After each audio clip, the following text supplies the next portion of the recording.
Hello, जय श्री राम दोस्तों। कैसे हैं आप? आई होप अच्छे होंगे। स्वदेशी रसोई में आपका स्वागत है। आज हम बात करेंगे त्रिफला के बारे में। अच्छे स्वास्थ्य के लिए त्रिफला का बहुत महत्व है। अगर आप रात को त्रिफला ले रहे हैं दूध या गर्म पानी के साथ तो ये रोचक है। यानी एक ही काम सबसे ज़्यादा करेगा, आपकी कब्जियत मिटा देगा। कितनी भी पुरानी कब्जियत हो ये पूरी ठीक कर देगा। चाहे 40 साल पुरानी कब्जी हो उसको भी ठीक कर देगा। तो सब तरह के जूस, दूध, दही, छाछ ये सब वातनाशक चीज़ें हमारे घरों में हैं। अब आखिरी चीज़ बाकुटी जी कहते हैं कि वातनाशक, पित्तनाशक और कफनाशक ऐसी चीज़ें दुनिया में एक साथ मिलें बहुत कम, रेयर, बहुत रेयर। वो कहते हैं कि बहुत सी चीज़ें हैं जो दुनिया में कोई वात का नाश करेगा तो कोई पित्त का नाश करेगा, लेकिन कोई ऐसी चीज़ें भी हैं हमारी रसोई में जो तीनों को नाश कर सकते हैं। उनमें से नंबर 1 है आंवला। जो आंवले के बारे में सारी जानकारी पिछली वीडियो में मैं बता चुकी हूँ, आप देख सकते हैं।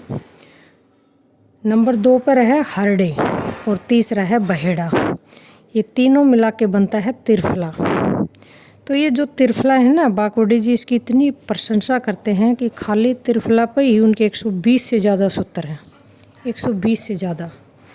अकेले त्रिफला पर इसके साथ आप कैसे भी खा सकते हैं। त्रिफला को उसके साथ खाओ, उसके साथ खाओ, इसके साथ खाओ। बाकुटी जी ने बहुत सारे सूत्र बता रखे इसके बारे में।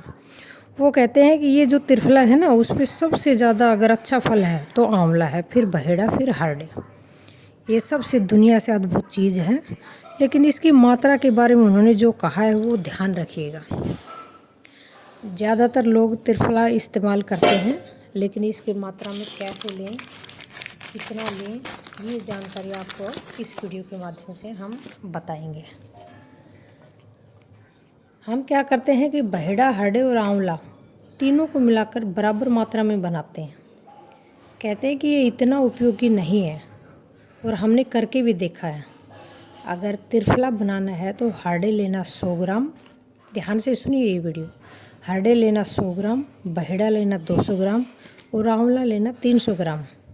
अगर इन तीनों को मिला के जो चूर्ण तैयार करोगे वो अद्भुत है। वो वात, पित्त और कफ तीनों का नाश करता है। तीनों को अगर आप वात, पित्त, कफ और अगर तीनों से ग्रसित हो तो त्रिफला ज़रूर लें। इसका आप जो चूर्ण बनाओगे वो ज़रूर प्रयोग में लाएं, अगर तीनों इन चीज़ों से ग्रसित हो तो। त्रिफला लेने के 2 नियम हैं, एक तो रात को और एक सुबह। सुबह अगर त्रिफला खाएं तो गुड़ के साथ, नहीं तो शहद के साथ भी ले सकते हैं। और जो रात का त्रिफला खाएं वो दूध के साथ या गर्म पानी के साथ। त्रिफला तो एक ही है, पर सुबह भी त्रिफला खा रहे हो और रात को भी त्रिफला खा रहे हैं।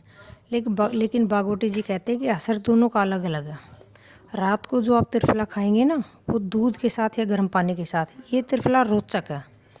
मैंने रोचक शब्द यूज़ क्यों किया है? रोचक यानी पेट को साफ करने वाला, बड़ी आंत की सफाई करने वाला और शरीर के सभी अंगों की सफाई करने वाला। और जो सुबह त्रिफला खाएंगे ना, जो आप सुबह त्रिफला खाएंगे वो गुड़ के साथ, तो ये पोषक है। और जो सुबह त्रिफला खाए वो गुड़ के साथ, तो एक ये पोषक है। एक शब्द रोचक और एक शब्द पोषक। पोषक यानी शरीर को जो भी कुछ चाहिए, विटामिन सी चाहिए, विटामिन ए चाहिए, विटामिन डी चाहिए, विटामिन के चाहिए, कैल्शियम चाहिए, आयरन चाहिए। शरीर में किसी भी पोषक तत्व की कमी हो तो त्रिफला सवेरे खाना, और अगर कब्जियत ठीक करनी है तो त्रिफला रात को खाना। दोनों समय के दोनों जो आप खाओगे तो दोनों में अलग अलग परिणाम मिलेंगे। दोनों की अलग अलग तरीके से, जो आपको जो बीमारी है, अगर स्वास्थ्य सवेरे को त्रिफला खाओगे तो कोई बीमारियां हो तो रात को खाओ। पेट साफ करना बहुत ज़रूरी है, तभी आप आगे की बीमारियां ठीक करोगे।